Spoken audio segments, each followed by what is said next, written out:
Welcome to the discussion on 6.4, rhombuses, rectangles, and squares. So at first we talked about parallelograms. All of these theorems and postulates and definition on parallelograms also is going to hold true with rhombuses and rectangles because those are types of parallelograms and squares, excuse me. So rhombuses, rectangles, and squares are all parallelograms. So if you know it's one of these three, it also is a parallelogram. Very important to understand. All right, so a rhombus is a parallelogram, just like I stated, but it also is a special parallelogram because it has four congruent sides. Means all four sides are the same. Okay, now you might think, well, that's a lot like a square.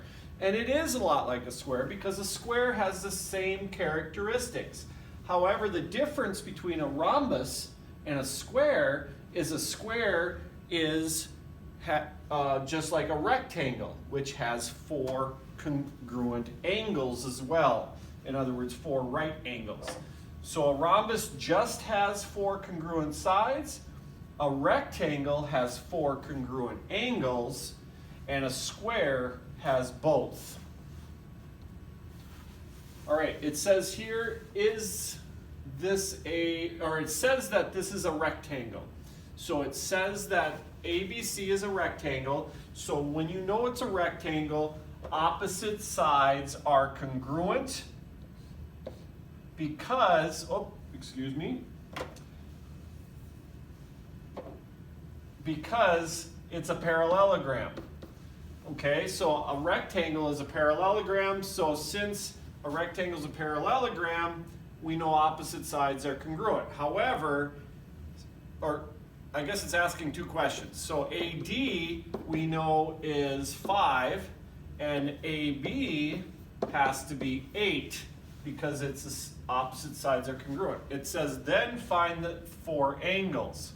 Well, the four angles on a rectangle are all 90 degrees. So measure of angle A is 90, the measure of angle B is 90, measure of angle C is 90, and the measure of angle D is 90. They are all right angles.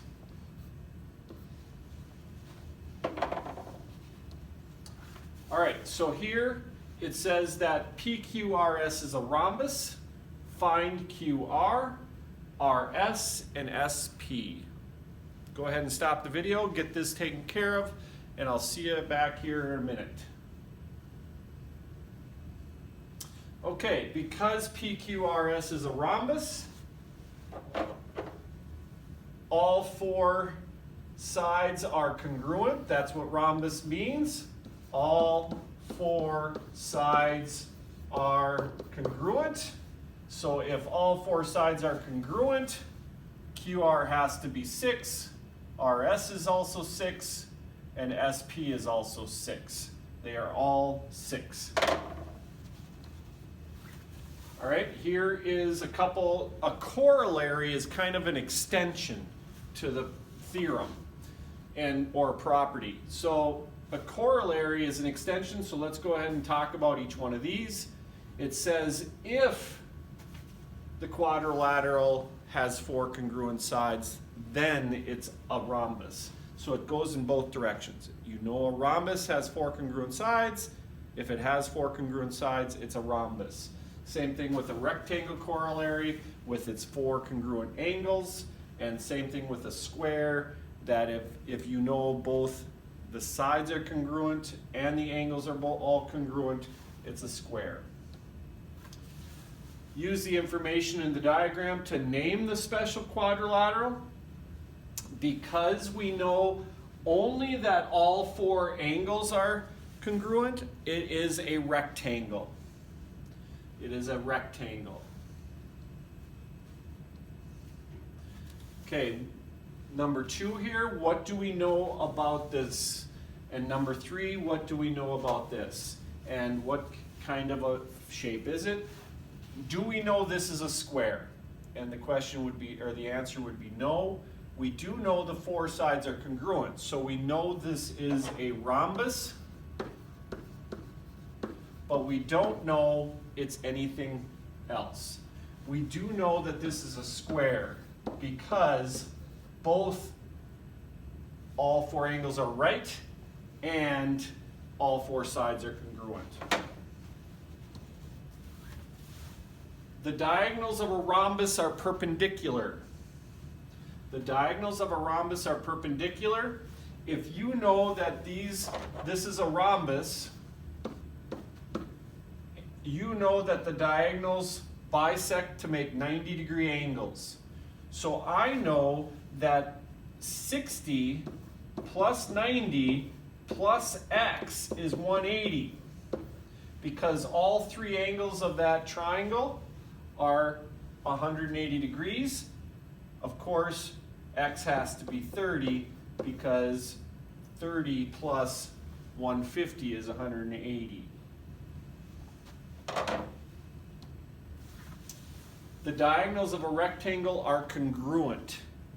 Those of you that have been in construction or have done any kind of building should know that when you want to square up a frame, you measure the diagonals. If you measure the diagonals of a rectangle, they should be the same. They should be the same. Now, if they are not the same, it's a parallelogram, but not a rectangle. Not until you get the diagonals the same are they going to have square corners. That's why they say square up the frame. You square it up by making square corners. Okay, so here's a rhombus. We know that x is 90 degrees because the diagonals of a rhombus are perpendicular. The rectangle here, if this whole diagonal is 12, the whole diagonal is 12, this other diagonal also has to be 12. This one is a square. It says it's a square. So we know that not only does the diagonals are perpendicular, but they're also then the diagonals are the same, so therefore x has to be 45. And the reason is because this triangle here, this is 90 degrees, these two are the same, so they have to add up to 90, so 2x is 90, so x is 45. Okay, so all three together add up to 180, and x then would have to be 45. And that's it for section 6.4. Again, let me know if you have any questions. Send me a message on Google Classroom or via email, and good luck.